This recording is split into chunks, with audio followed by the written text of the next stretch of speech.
Hello everyone, welcome back to my channel Shubhashis lifestyle. আজকের blog নিয়ে চলে এসেছি।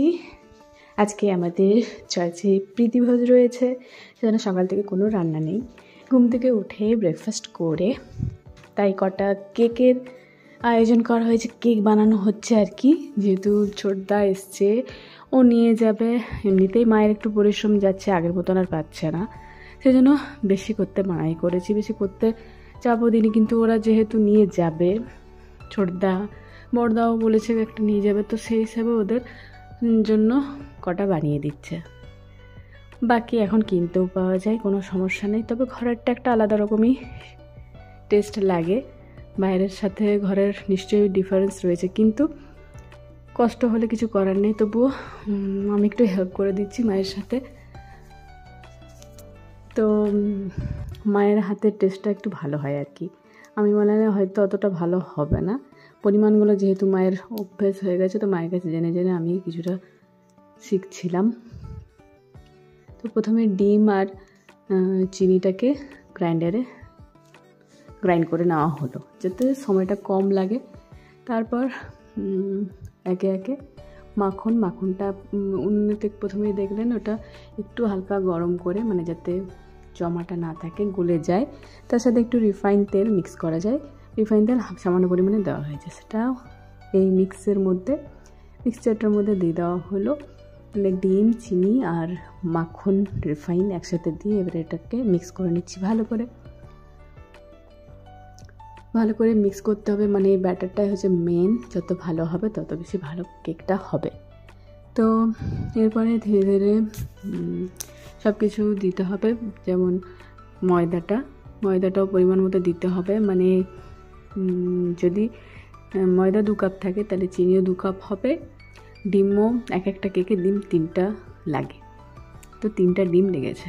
এটা সিঙ্গেল একটা করার জন্যই হিসাবটা বললাম, আর একসাথে আমরা 2-3টা একসাথে করে রাখি। তো আস্তে আস্তে ময়দাটা পরিমাণ মতন দিয়ে মিক্স করে নিতে হবে ভালো করে। ব্যাটারটা একদম স্মুথ একটা ইভেন পেস্ট বানাতে হবে। এরপরে কাজু, কিশমিশ, টুটি ফুটি যা দেবার, যা দিতে পারেন ফ্রুটসের মধ্যে, ড্রাই ফ্রুটসগুলো সব কিছু ভেতরে কিছু দেওয়ার জন্য অল্প দেওয়া হচ্ছে, আর উপরে দেওয়ার জন্য কিছু রেখে দেওয়া হয়েছে। কিশমিশটা বিশেষ করে বেশি না দেওয়াই ভালো, মানে পরে যখন অর্ধেকটা হয়ে যাবে তখন দিলেই ভালো, কেন কি পুড়ে যায়, কালো কালো হয়ে যায়। তো যাই হোক, ড্রাই ফ্রুটসগুলো দেওয়া হলো। এরপরে ভ্যানিলা এসেন্স দেওয়া হলো পরিমাণ মতন। মনে হয় দু ঢাকনা, মানে যে বোতলটা রয়েছে তার 2 ঢাকনা লাগে। তো সেটা সম্পূর্ণ ভালোভাবে মিক্স করে নিতে হবে।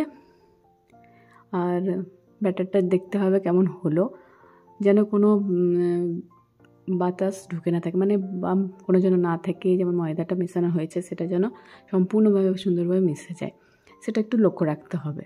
আর এটা দেওয়া হচ্ছে বেকিং পাউডার পরিমাণ মতো, যাতে কেকটা একটু ফুলে নর্মাল সাইজ এটা হয় আর কি। বেশি দিলে বেশি ফুলবে, তো বেশি দেওয়ার দরকার নেই, সবটার একটা পরিমাণ রয়েছে। তো যাই হোক, মোটামুটি ব্যাটার রেডি করলো মাই, আমি একটু হাত নাড়লাম আর কি। আর সামনে দাঁড়িয়ে দেখছিলাম। করতে পারবো না এমন নয়, তবে হয়তো টেস্টটা বিভিন্ন রকম হতে পারে, কোনো গ্যারান্টি নেই কেমন হবে। তো ট্রাই করতেই হবে, কখনো দেখবো একা পাচ্ছি কিনা করতে। তো যাই হোক, যেহেতু এগুলো ছোটদা নিয়ে যাবে, সেজন্য মা করাই ভালো। খারাপ হলে তখন আমাকে বকুনি শেষ নেই।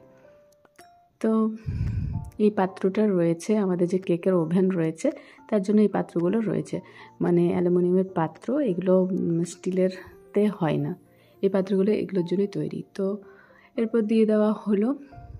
এরপর ওভেনটা বন্ধ করে কিছুক্ষণ হবার পর যখন একটু হালকা ফুলে উঠবে, মানে নরম থাকবে, হালকা ফুলবে, অর্ধেক হবে, তখন উপর থেকে আরও ড্রাই ফ্রুটসগুলো সাজিয়ে দিতে হবে। প্রথমে দিলাম না, কেন কি সব ভেতরে ঢুকে যাবে ফুলতে গেলে। সেই জন্য এই যখন অর্ধেকটা হয়ে গেছে, এরপর উপর থেকে চেরি, কাজু সুন্দরভাবে সাজিয়ে দেব। তাহলে কী হবে, এটা উপরেই থেকে যাবে। অর্ধেকটা যেহেতু হয়ে গেছে, মানে একদম নরম এখন আর নেই।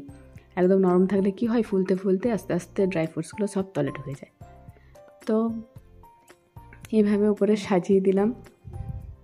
আর কেকটা করতে সত্যি খুবই ভালো লাগে, কিন্তু এত বেশি খরচা এক একটা কেকের পিছনে। এই কাজু, কিশমিশ, চেরি, মাখন, রিফাইন, ময়দা, মানে সব কিছু লাগে, আর ঝামেলাও অনেক বেশি, সেজন্য ভালো লাগে না। আর মোটামুটি আমরা এগ দিয়েই করি, এগলেসটা এখনও করিনি। তো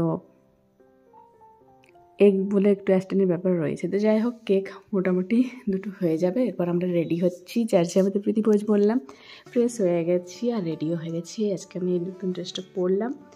এই ওকেশনগুলোতে একটা একটা করে ড্রেস আমি পরে নিচ্ছি। আমি এগুলো আনবক্সিং করেও দেখিয়েছিলাম ভিডিওতে। তো আমি ছোটদাও রেডি, সব স্নান টান করে রেডি হয়ে গেছি আর চলে গেছি চার্চে। তো চার্চের বাইরে যে গ্রাউন্ডটা রয়েছে সেখানে খাবার ব্যবস্থা রয়েছে। আর এখন শীতকাল, যেহেতু রোদে বসে খাওয়াটা খুব বেশ ভালো লাগে। আর সবাই একসাথে গেট টুগেদার হয়, সেই ব্যাপারটা খুবই ভালো। মানে আমাদের চার্চে যতজন আসে সবাই এই ভোজে অংশগ্রহণ করে।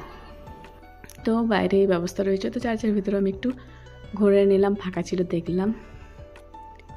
তারপর দেখুন এখানে সবাই বসে আছে, একটা ব্যাচ বসেছে, খুব বেশি সংখ্যায় নেই, একটা ব্যাচ বসেছে। আর আমরা এখানে বসে গল্প করছিলাম। এদিকে মারা সব আছে, রোদে একটু বসে আছে, স্নান করে সবাই এসেছি। তো যাই হোক, এর পরের ব্যাচে মানে সেকেন্ড ব্যাচে আমরা বসে গেছি। তো আমরা চারজন একসাথেই বসেছি। আর দাদা ওই দিক থেকে কাজ থেকে আসবে, ডিরেক্ট এখানে খেয়ে তারপর আবার বাড়ি গিয়ে আবার স্নান করে কাজে চলে যাবে। তো দেখুন, ডাল, ভাত, বাঁধাকপি সবজি হয়েছিল, আর হয়েছে মাটন। আর রান্নাটা, বাঁধাকপিটা আমার তো খুবই ভালো লেগেছিলো, এত সুন্দর টেস্ট করেছিল যে কি বলবো। একদম সিম্পল, ভালো ঘরোয়া রান্নার মতো, বেশ ভালো লাগলো, কোনো রকম রিচ মনে হয়নি। আর মাটন হয়েছিল, মাটন তো বেশি খায় না আমি, এক দু পিসি, তো মাটনও খুব ভালো হয়েছিল। তো সবাই মিলে একসাথে খাওয়া বেশ আনন্দ লাগে, পিকনিকের মতন ব্যাপারটা। তো মোটামুটি খাওয়া হয়ে গেছে। এরপর পাঁপড়, শেষে আছে পাঁপড়, চাটনি। তো এখনও আরেকটা ব্যাচ, এক দুটো ব্যাচ হবে। তো ভিডিও করার লোক কাউকে পাচ্ছিলাম না, কেউ যে করে দেবে, তো নিজে নিজেই করছিলাম। তো একজনকে একটু পেলাম একটু করে দেওয়ার জন্য, তো তাকে বললাম সম্পূর্ণটা একবার দেখিয়ে দিতে। তো সে আর কি একটু করে দিল, তা নাহলে আমাকে নিজেকেই সমস্তটা করতে হচ্ছে।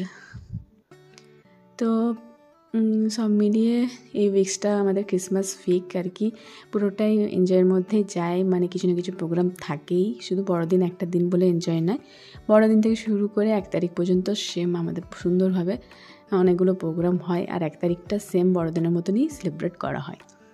তো সেই জন্য পুরো উইকসটাই আমাদের একটা ক্রিসমাসের আবহাওয়াটা লেগেই থাকে। তো বেশ ভালো লাগলো, খাওয়া হয়ে গেছে। এরপর ফিরে এলাম বাড়িতে। এরপর একটু রেস্ট করব। খাওয়া দাওয়া হলো, মানে একটু ঘুম পায়, আমার দুপুরে ঘুমটা তো খুব বেস্ট লাগে বাড়িতে থাকলে। তো যাই হোক, আজকের ব্লগটা এখানেই শেষ করছি। ব্লগ ভিডিও কেমন লাগলো অবশ্যই কমেন্টসে জানাবেন, ভালো লাগলে লাইক, কমেন্ট, সাবস্ক্রাইব, ফেসবুকে থাকলে ফলো। তাহলে নেক্সট ভিডিওতে ব্লগে আবারও দেখা হচ্ছে। সকালে ভালো থেকেও, take care all, bye and tata.